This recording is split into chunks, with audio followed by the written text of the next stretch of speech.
Hey y'all, today we're bringing you part 2 of Rick Rubin's conversation with producer Kenny Beats. On last week's episode, Kenny broke down how regional sounds in hip-hop have spread across the US and connected disparate cities. Since his first conversation with Rick, Kenny's star has continued to rise. In the past couple of years, he's produced songs with Ed Sheeran, DaBaby, Vince Staples. He's also taken several trips to the UK and produced over 30 songs with British artists like FKA Twigs and Slowthai. Today, Kenny explains how for the first time in the history of hip-hop, an American subgenre made its way across the pond to the UK, only to come back to the United States in an updated form that is now influencing American rappers. Kenny and Rick also talk about why they don't care to understand English rappers' slang, and how a group of German classical musicians are co-producing some of the biggest hip-hop records today. This is Broken Record, liner notes for the digital age. I'm Justin Richmond.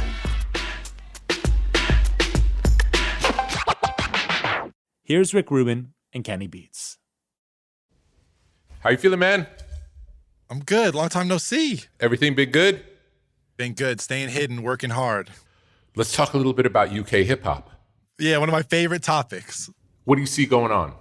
Well, I think something happened since the last time we talked about this subject that has never happened in the history of hip-hop, and correct me if I'm wrong, but the UK were influencing the US in such a way this year that we had never seen. In RIP Pop Smoke, but one of the newest, hottest artists in the world is making beats that he looked up on YouTube under UK drill or UK trap beats or UK grime. He was looking for beats that sounded like stuff from over there so he could bring something to New York that was completely different. But the weirdest thing about this is that drill, what's going on right now in the UK, like in the streets, unarguably what they refer to that sound as, that comes from Chicago.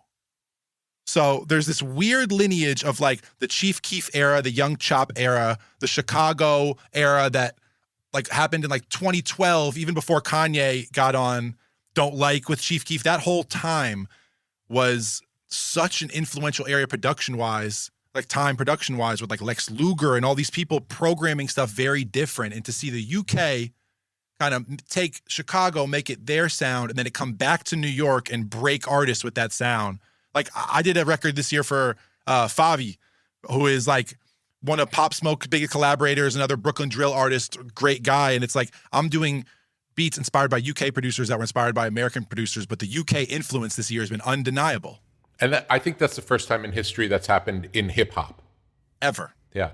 I always felt like it was going to happen. I thought it was going to happen even going back to Def Jam days just because of the history of the blues in the United States and then the excitement of the British invasion where they would listen to American sounds, and because of the distance, they had a romantic image of it.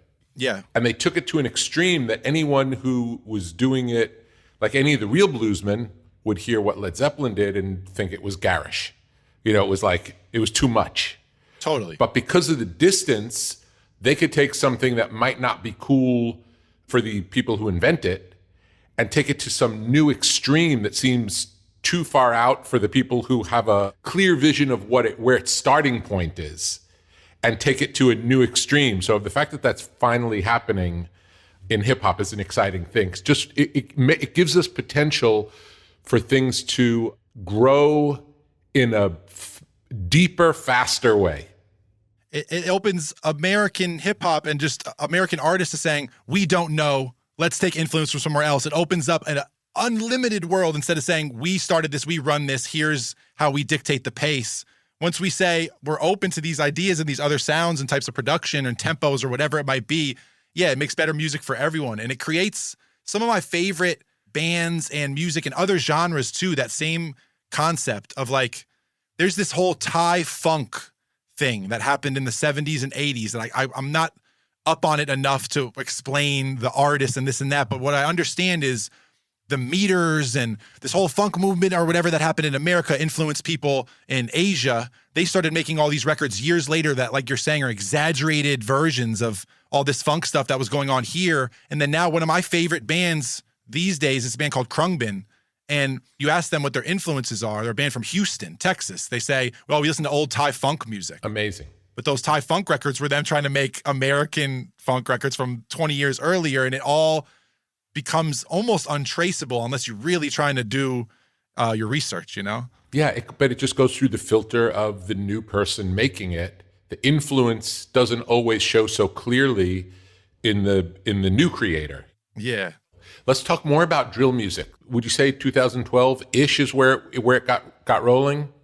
Yeah, I can speak even more on the UK side of it than the Chicago side of it. But yeah, definitely. Like, it was early, like G Herbo, Chief Keef, all this Chicago stuff that was influencing the UK that came back around and influenced everybody here. But like, let me think of a good record to play. Is it as popular in Chicago as it was then? No, it's not. It's a sound that kind of came and went. It's a very specific kind of hi-hat pattern to drill shit. It's this very specific kind of bounce with the drums.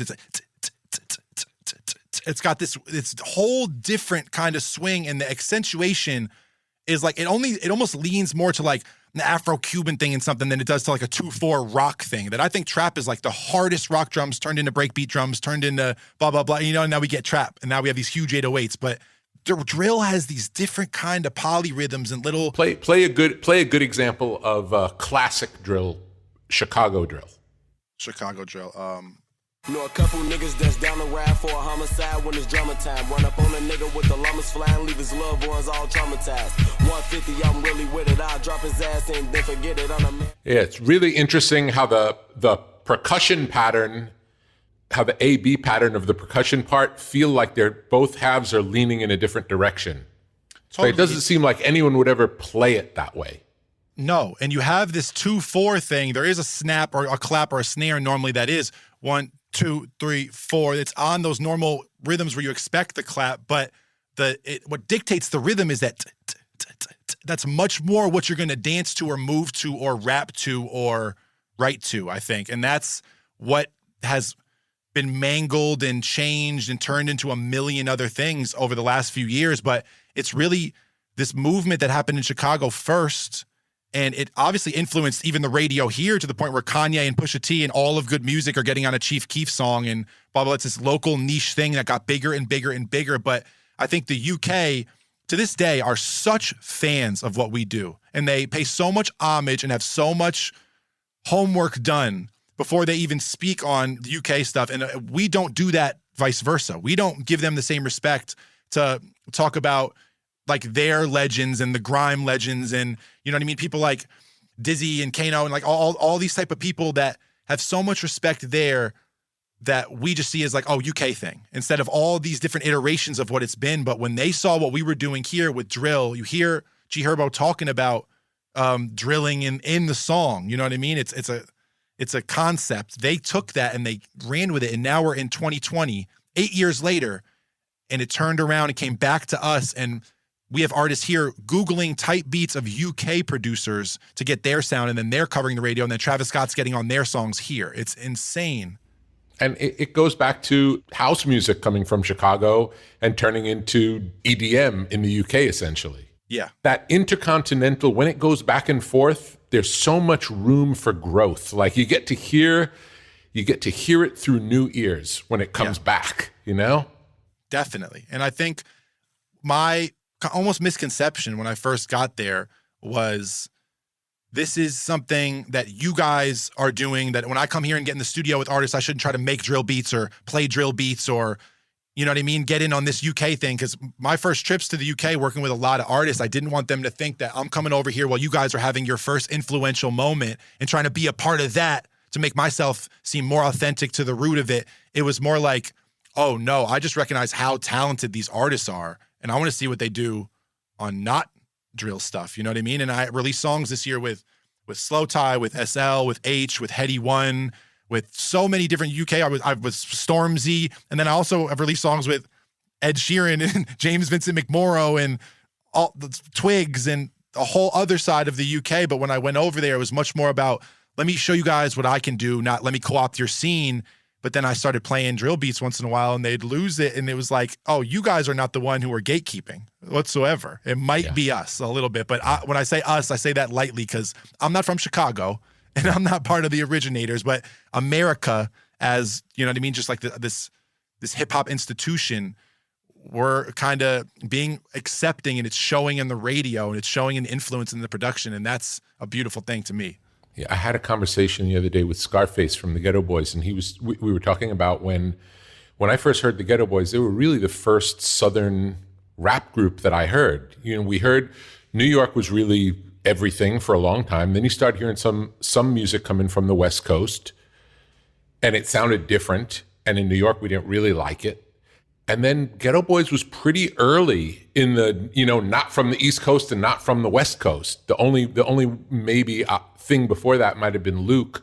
And I think of Luke more as more of a party thing than like real rap. You know, I don't think of it as like, I don't know. They never took it seriously as rap music. I thought of it more as like rock the party. Yeah. Whereas Ghetto Boys was more like, you know, hardcore rap. Wasn't Def Jam initially rock the party? Wasn't that the origin? Or was it just make it feel like what's going on outside? It was more like, yeah, make it feel like what the club feels like.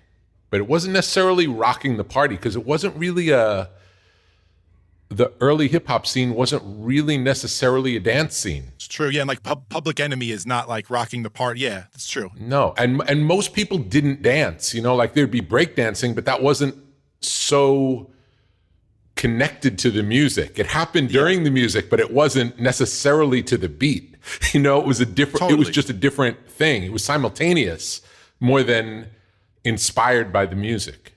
But Luke and Miami and Booty Bass and 2 Live Crew, everything was about make people shake what they have, make people go fucking crazy in the club. And, you know, like Benny Blanco's, like one of the first things that he did that went super crazy was this project with Spank Rock that was sampling a shit ton of 2 Live Crew. He's one of the biggest pop producers in the world right now. You know, like this happens in so many areas. But with Ghetto Boys, look at that, where that lineage ended up. Mike Dean was helping engineer some of those records and working on some of that stuff.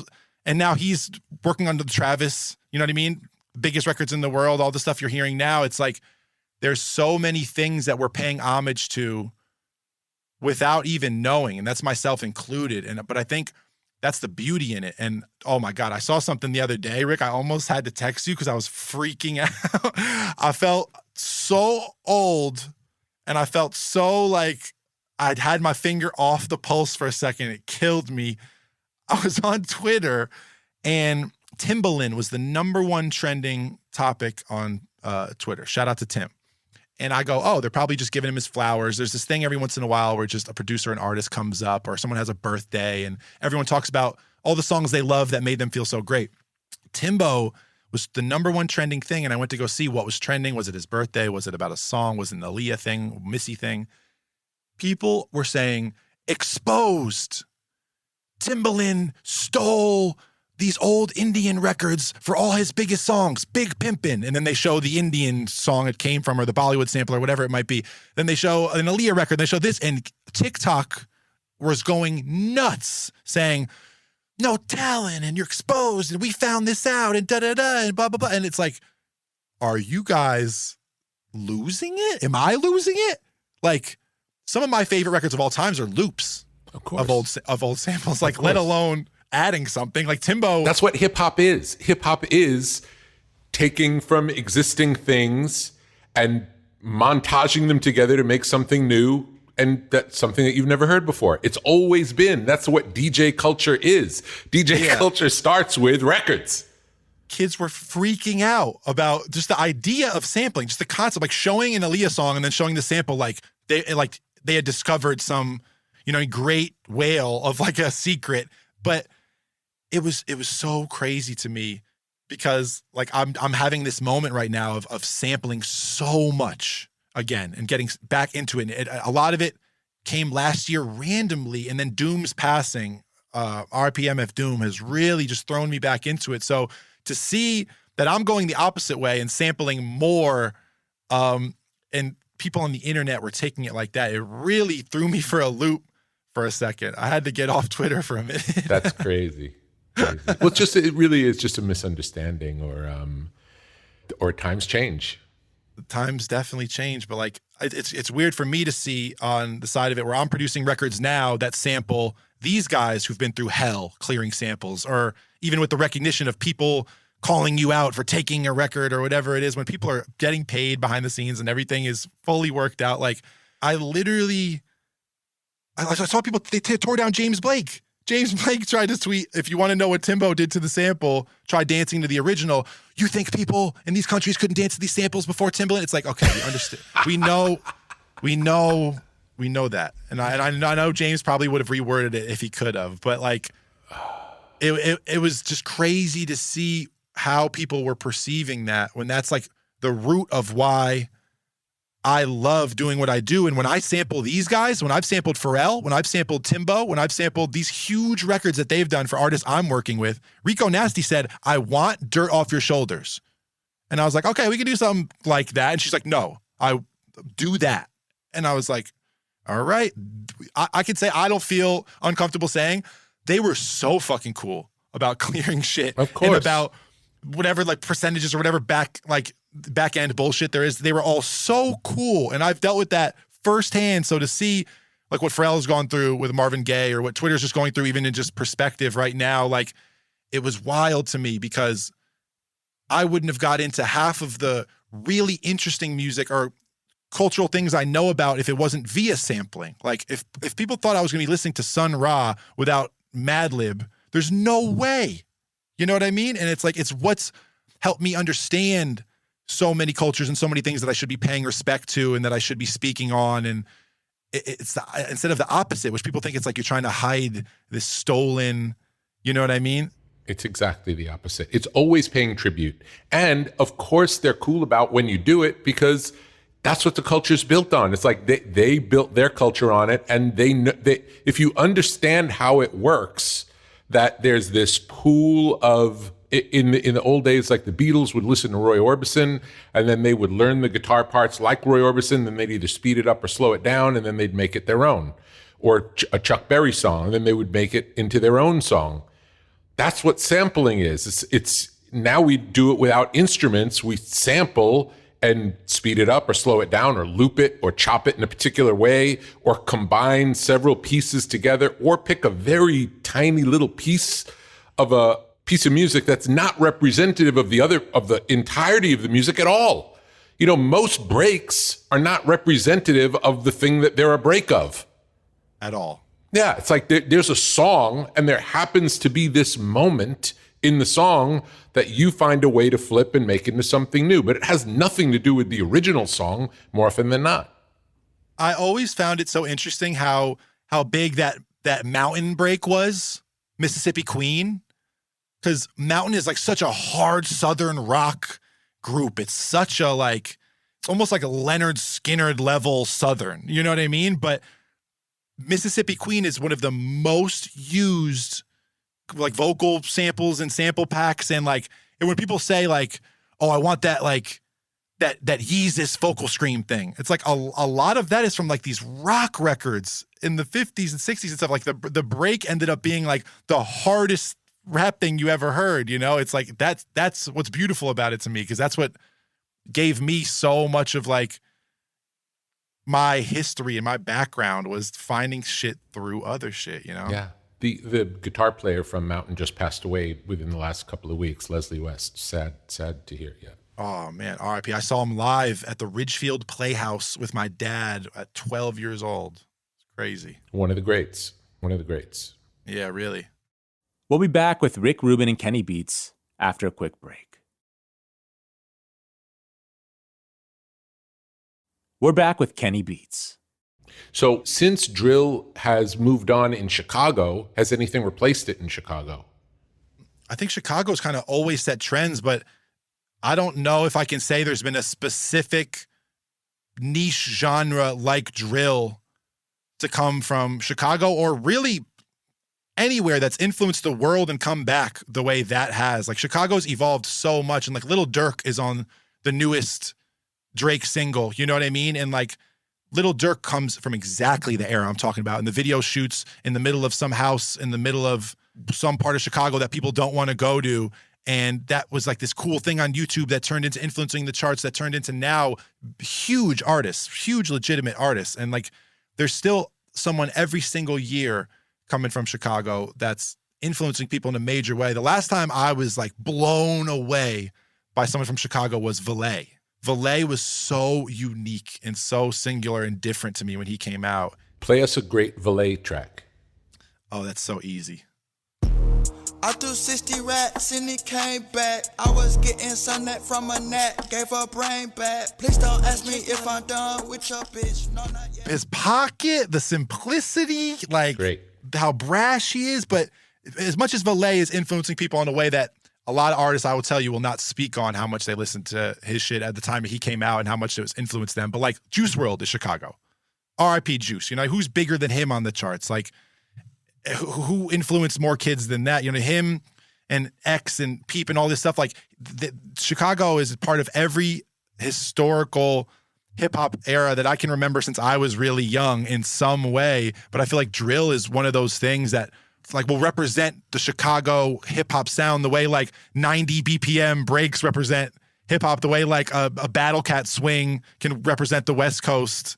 I think it's something that is singularly theirs. And it's crazy because so much of the other things I just mentioned happened early on in hip hop within the first 10, 20 years, you know what I mean? That people found like this dictates the South, these kind of 808s and these kinds of drum patterns. And you know what I mean? What 3 6 Mafia did, from what Ghetto Boys did, and from blah, blah, blah. And then the East Coast was like this sampling thing, you know what I mean? And then Chicago and like Detroit and that whole area, like you have Dilla and you have all these people right in this other area of the country that created so much stuff, but street shit in Chicago has never been represented and respected around the world the way I think drill was. Because how often can you say a whole other country has most of their biggest hits in a genre because they were listening to us? It's crazy. Amazing.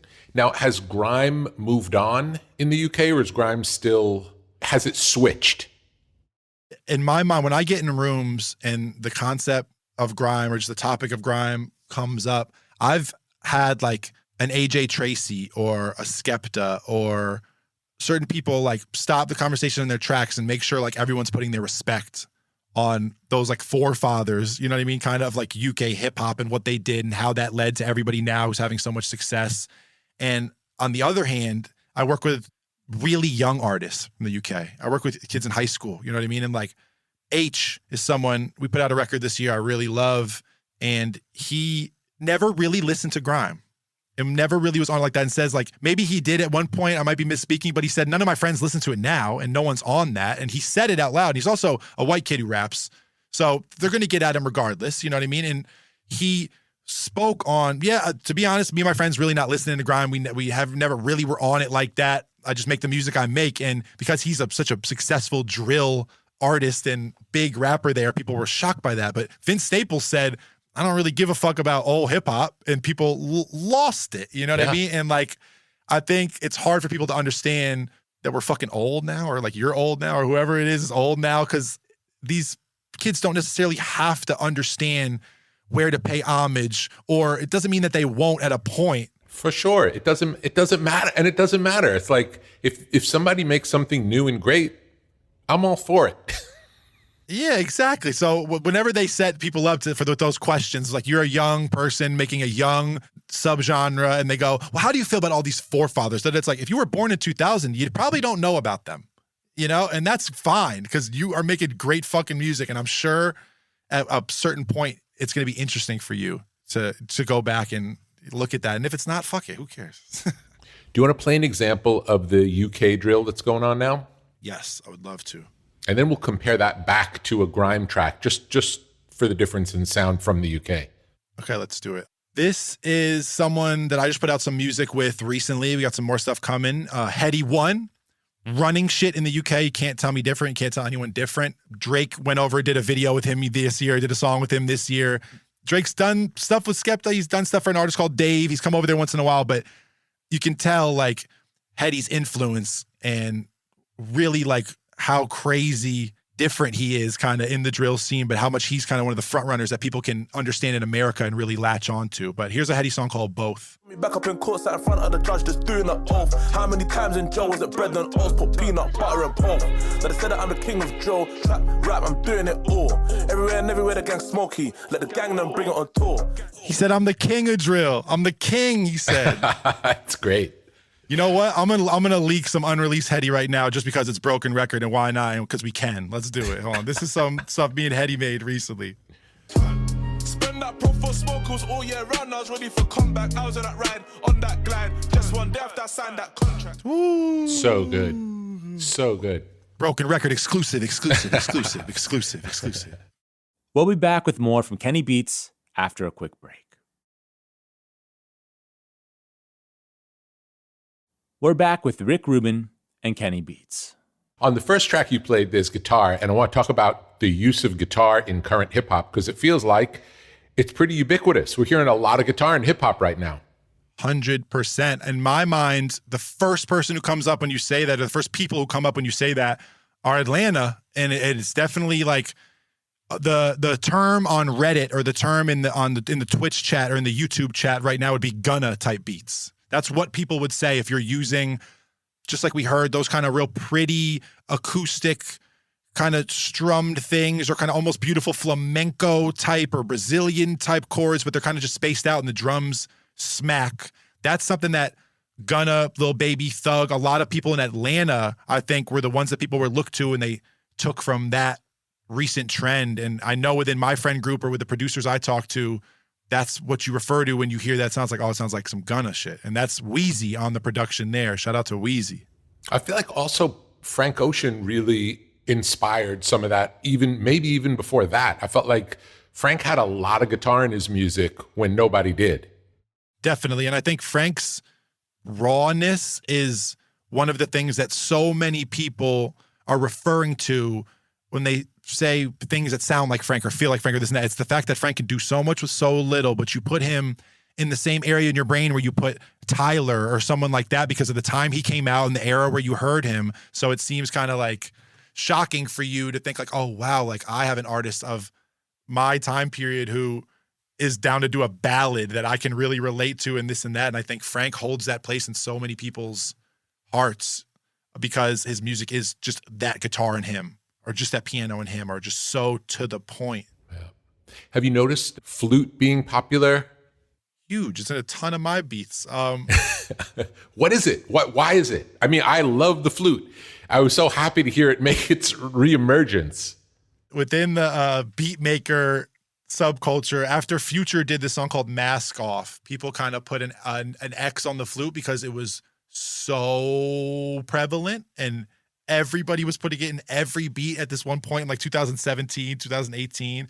There's this one Omnisphere patch that has been wasted on so many millions of songs now. But I will say one production thing that was very interesting about the use of flute in all these beats that you hear is there's these producers named Q Beats, and they're German.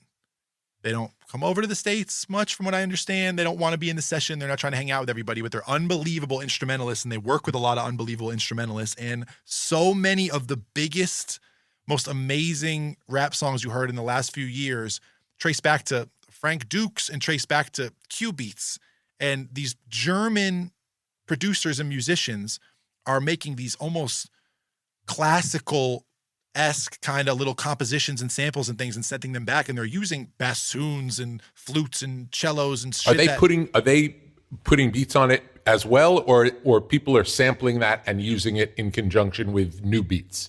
They're sending them as samples. And when I was 18 years old, I met Frank Dukes at a record fair. I was selling vinyl records for my girlfriend at the time's older brother. I met Q-Tip, I met Rock Marcy, and I met Frank Dukes. And Frank Dukes had recently been in this magazine, this producer magazine that no longer is around, but they were talking about how he did all these beats for 50 Cent and this and that. And he told me as a young kid, I'm starting to work with these bands, which at the time was Bad, Bad, Not Good, and I didn't know this, but I'm working with all these bands and all these musicians, and then I'm sending these compositions I make out to a lot of producers that I'm friends with or that I know, and they're flipping them like samples.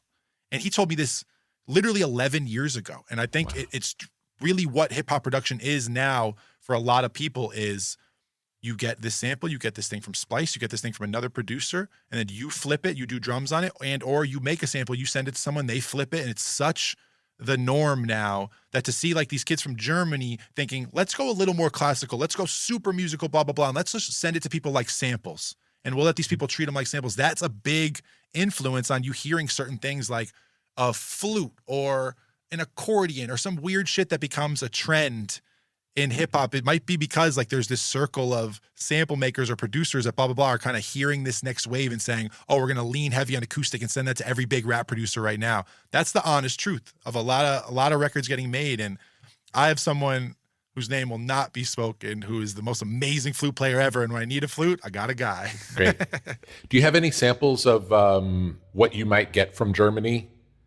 Oh yeah. I mean, it's pretty like, it's almost insane how much stuff Q-Beats have done. But there's a Q-Beats samples playlist. Hold on, let's see. This is the same basically as in the old days of, crate digging. It's the same thing. Totally. Like here's a great example.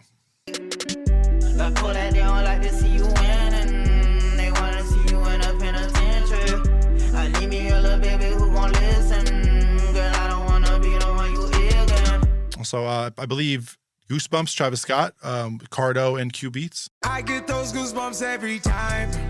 I need the Heimlich, throw that to the side.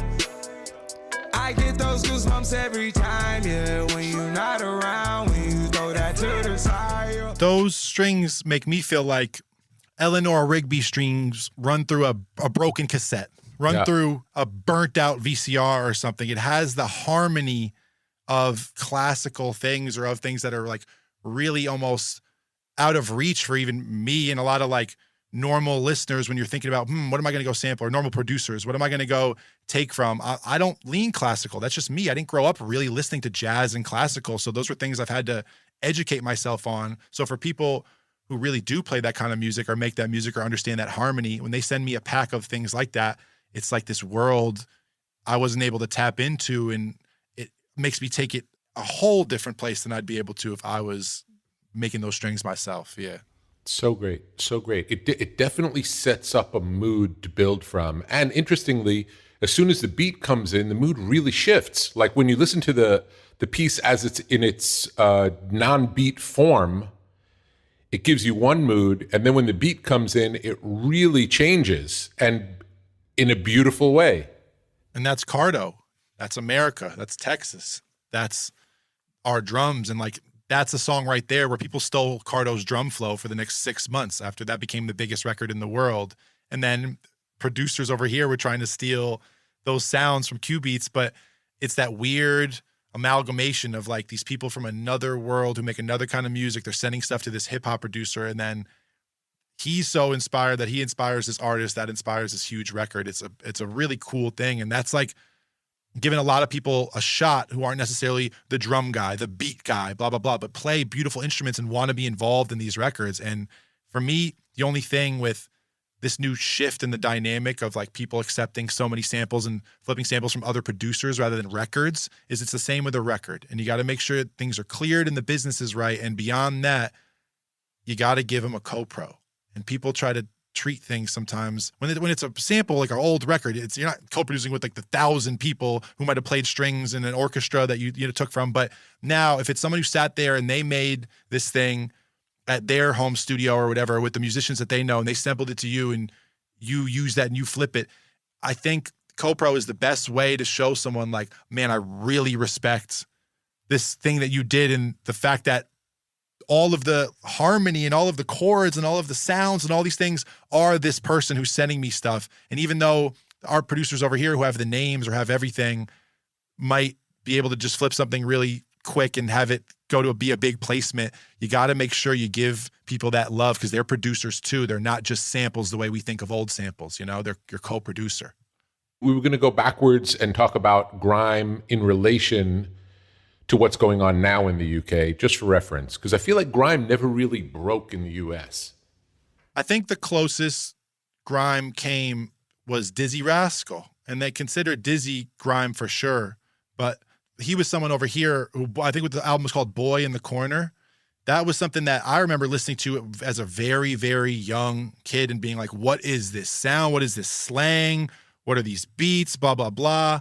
And it's the only time I remember feeling that way until like years and years later where I found like a Skepta or I found someone else. But I think rather than all the drill stuff we were talking about, one of the people who's really influenced by like the energy of grime more so than the beats necessarily or whatever is someone like Slowthai. And that's someone who I work with very closely and someone who I really love. But Slowthai is so foreign and weird. He's not even from London. He's from way outside, a couple hours outside Northampton. He's very unique. He gets on things that sound closer to Talking Heads than UK beats half the time. And there's no place to put him in the UK. So when he comes over here, there's just as little of a place to put him. And that makes it almost easier for him to kind of like acquiesce with the trends here and find his way in the States than someone who's so routed in a scene of drill, the UK scene, this and that. Ty is like a Dizzy Rascal to me. Dizzy Rascal was just so weird and so different, I think, that it worked anywhere because you couldn't really place him or his voice or anything. And grime, much like drill at the time, I think you had to kind of be a fan of the UK or dig deeper to understand how the subgenre works, what the things that you have to stick to make a grime record are. I think in the US, it's like, who's this weird new artist from the UK? And they don't think into the title. Do you want to play something from Slowthai? Oh, definitely. This was the original thing that put me on to Slowthai a couple of years ago. When I heard this, I was like, oh, I don't know who the fuck this is. It had a UK beat, but it was nothing like anything else. Been on shit so long, people need to grow a backbone on. Back to the bone, yeah, bit it. And I mash up the flow, getting silly with it. Yeah, timid and known, put my spirit in it. Real in the zone like it's tea. Bad to the bone, yeah, bit it. He's a legend. Such a cool voice. So fucking cool. But even what he said, like the class count dunce, like Dizzy Rascal was the boy in the corner. It's this kind of Dennis the Menace persona. They don't really fit in almost anywhere, but they're the link for a lot of people to dig into the UK because they're such a weirdo. People go, oh, I like this.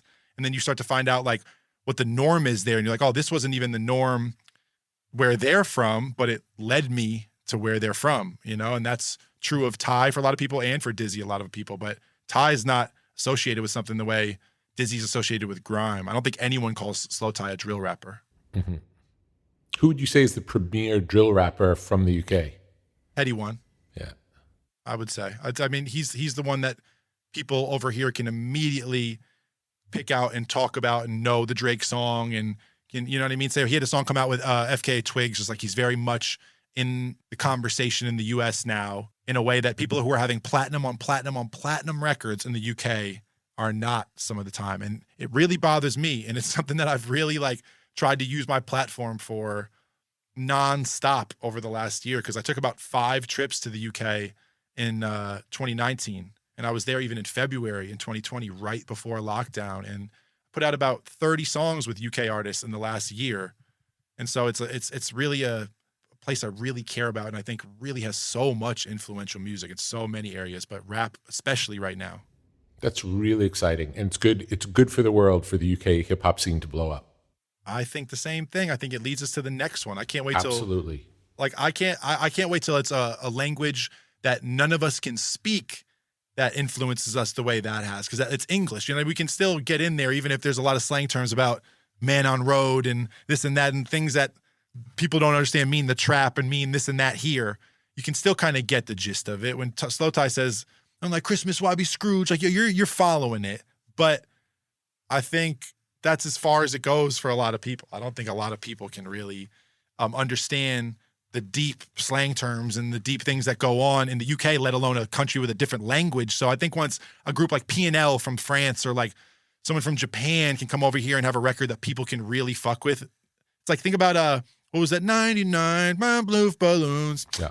That shit was a huge hit in the States, not even in English. That's like, I think there's a world where the energy from someone, even like a Keith Ape, like there's so many people from across the world that could have that same effect, but the UK is a start. The UK is a good start. Yeah, and I honestly, I don't want to understand the slang. That's what makes it feel like it's coming from somewhere else. When I hear English rappers using American slang, I feel like, why am I listening to this? Totally. It completely defeats the purpose. Do you know what I'm saying? It's like, I want it to be their music.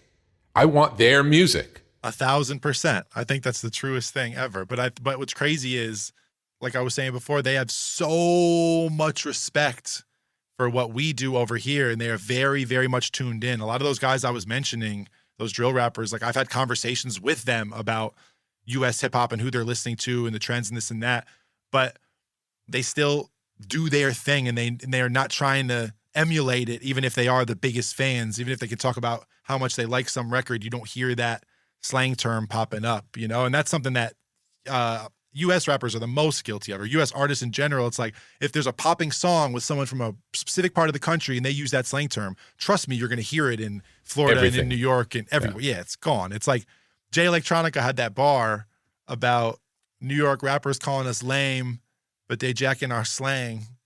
And that was like that Ghetto Boys era you were talking about. It's like New York at one point was like, we don't know what this is. We don't understand any of this. And then you end up taking the slang terms and a lot of the bounce and this and that. Like once Lil Jon's on the radio, trust me, there's some crunk music getting made in Brooklyn. I promise you.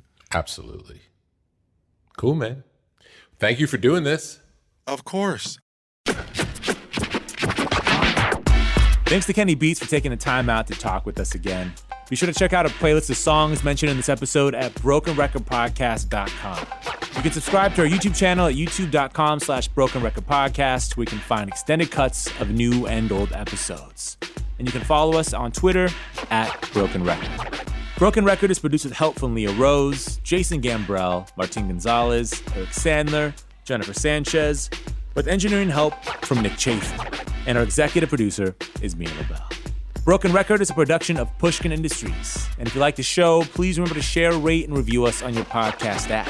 Theme music's by today's guest, Kenny Beats. I'm Justin Richmond. Peace.